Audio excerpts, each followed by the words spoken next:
In today's video, we're going to take a look at a knife I think is one of the most iconic, classic folding knives in the entire world. We've looked at one briefly before, but we're going to do a little better test on this one. I'm talking about, of course, the Buck 110. Oh yeah, that's what's coming up next here on Survival on Purpose.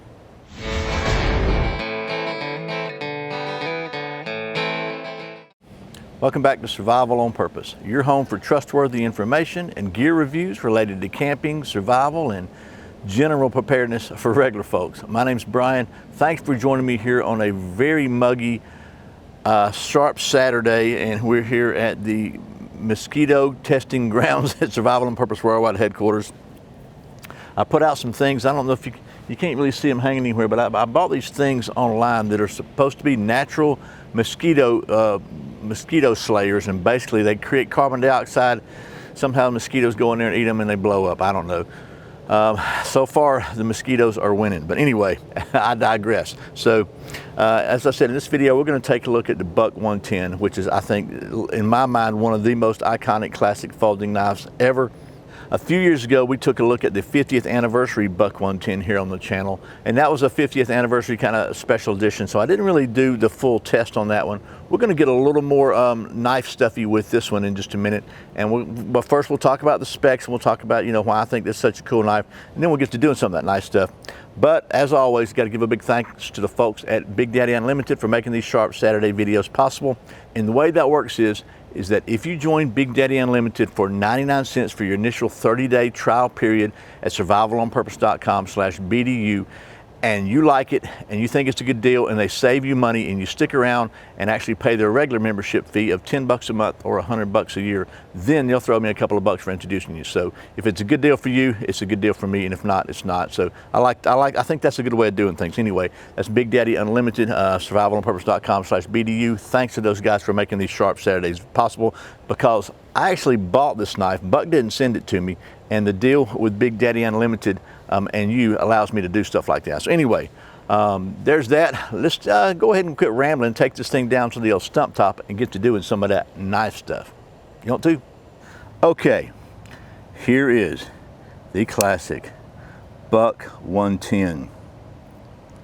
And this is a really, really nice knife. This is, again, just the iconic folding knife, in my opinion. And one of the things I really like about this is, in spite of the way many things have changed, the Buck 110 is still made in the USA. Now, the leather sheath that comes with it is made in Mexico, not in the USA, but still in North America, but the knife itself is made in the USA. So let's talk about the specs of this thing before we get to doing some knife stuff. So like I said, it's just a classic, iconic knife. It features a 3 3/4 inch clip point blade of 0.12 inch thick 420 HC steel. It is 4 7/8 inches when closed, so it's not a tiny knife.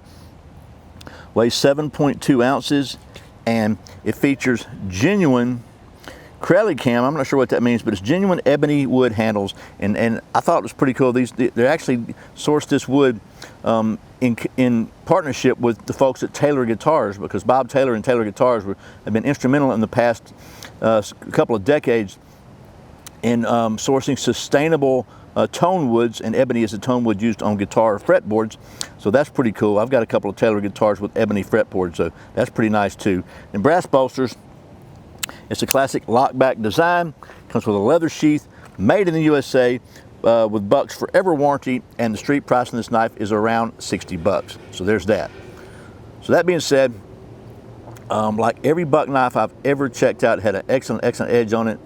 These things are, like again, made in the USA by Craftsman. So let's do the old redneck sharp test on this one. And I'm going to go with the left hand, which I have less control over, so, but shouldn't take much pressure to get this thing.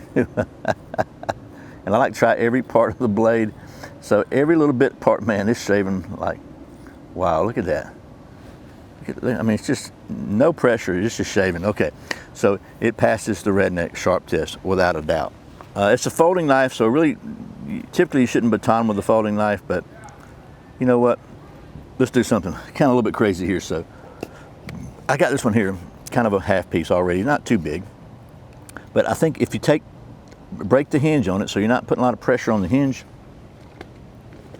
then you can maybe, let's see, this thing's not flat on the bottom for me to, let's just try this. Maybe it'll stand up a little better like that. Anyway, what I was going to say is you basically break the hinge on it so it's not open, and then get it going on there, and then you can kind of baton with it without putting nearly as much force on the hinge itself. But you're still putting force on that hinge because you're coming against it.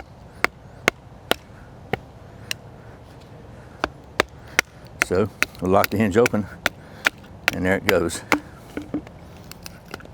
And it did not break. It did not close the hinge, and it didn't make it wobble at all. So we'll do it again. Actually, I'm gonna go across there. I want to try to get to the inside of this because it's been raining again, and the humidity level here is about 90%, I think, today. Like, I brought the camera out, I had to keep drying the lens off for 20 minutes until it finally quit fogging over. So, and again, this is definitely not recommended with a folding knife. I'm just, it's just not, okay? You're beating the heck out of putting stress on that hinge. Right now, the hinge is still really solid, so pretty good there. We're gonna call that the baton test. We're not gonna go crazy with it. So let's try, see if we can carve us a few feathers here, curls, whatever you wanna call it, because that's another good thing to do with this knife.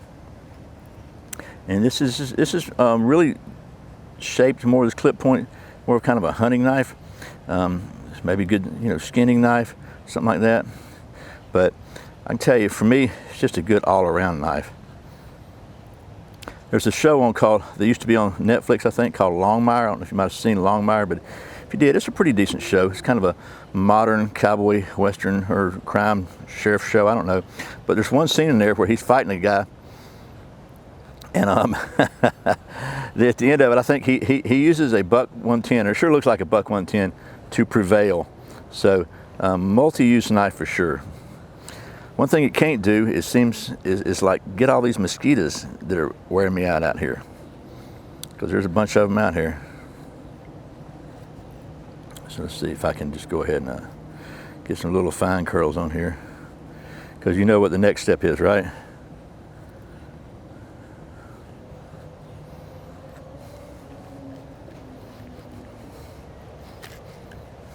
Okay, so there's that. Now, one thing I don't think this knife has is a sharp spine, but we're going to see, because why not, right? And on a folding knife, I like to close it up because I don't want that thing coming closing on my hand. If you're doing it like this and you're scraping, then it could close on your hand like and that wouldn't be good, right? So we're going to do that. And I'm going to get my favorite ferro rod ever, also made in the USA, the Exotac Fire Rod XL. And we'll see if this thing will scrape it. I don't know if it will or not. It will, but not great. Let's see.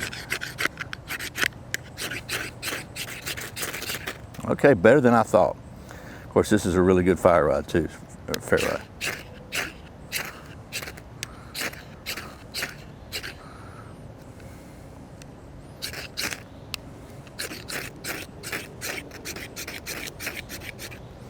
Because I don't know if maybe the lock back will scrape it better.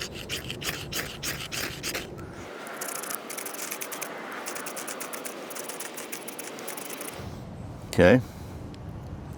It does. Makes that brass get ugly too, but that's okay with me. We'll try one more time.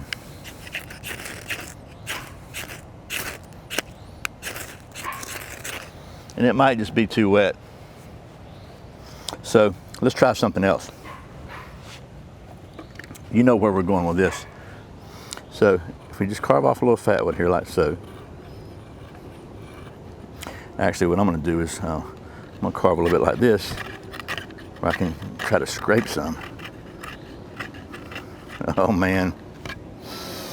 Oh, smell that. It smells great. Okay, sorry. Let's see if it'll scrape a little fat wood.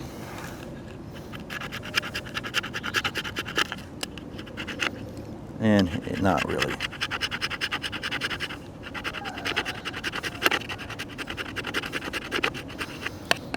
Okay, not really. It's just really not what it's for. So But I'm a Boy Scout. I believe in being prepared, so I happen to have another ferro rod with an attached cylinder of gas, butane, and usually it'll get the job done. But you can see how wet this wood is. It's not even wanting to burn. Not even wanting to to hold a flame. There it goes, finally. So there's that. Oh, see, went out. Just soaked up a lot of water in the last few days.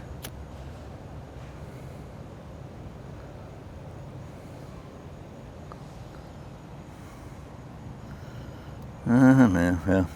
Anyway.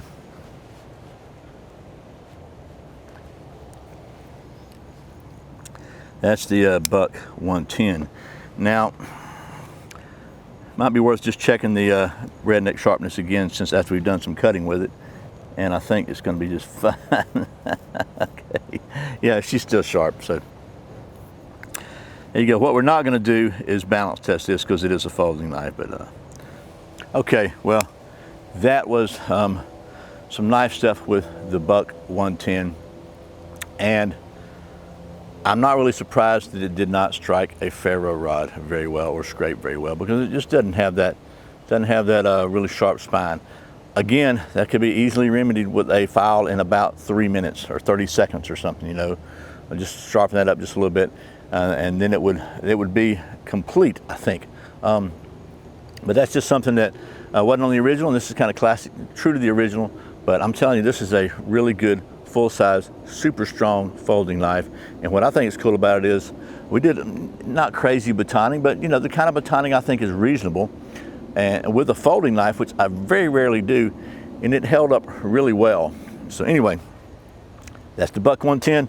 Again, the price of this knife's around the $60 mark online. If you're looking for a really classic, 100% made in the USA, solid, rock solid folding knife that is sure enough redneck sharp right out of the box. Again, comes with Bucks Forever warranty, made in the USA, and it's just stinking cool. So anyway, that's the buck 110. I hope this has been helpful. Thanks to again to the folks at Big Daddy Unlimited and to you for your support to them to help and support the channel. And as always, thanks for watching Survival on Purpose. By the way, I put out a brand new video every Friday and every Saturday. So if you're not getting notified about those, I invite you to go to survivalonpurpose.com/subscribe, and you can get signed up for my weekly email newsletter, and I'll send you an email every week with links to the videos that you might have missed. And maybe, usually there's a link to like an older video that I probably look like a doofus on there. I might have a different hairdo or something, I don't know. And there'll be news offers and deals you might find interesting. And occasionally we'll have a giveaway. We'll have one coming up soon, actually, for the subscribers there. So anyway, I really sincerely appreciate the support. Once again, my name's Brian. You are watching Survival on Purpose. Remember, survival is not an accident, so be prepared. I'll see you next time.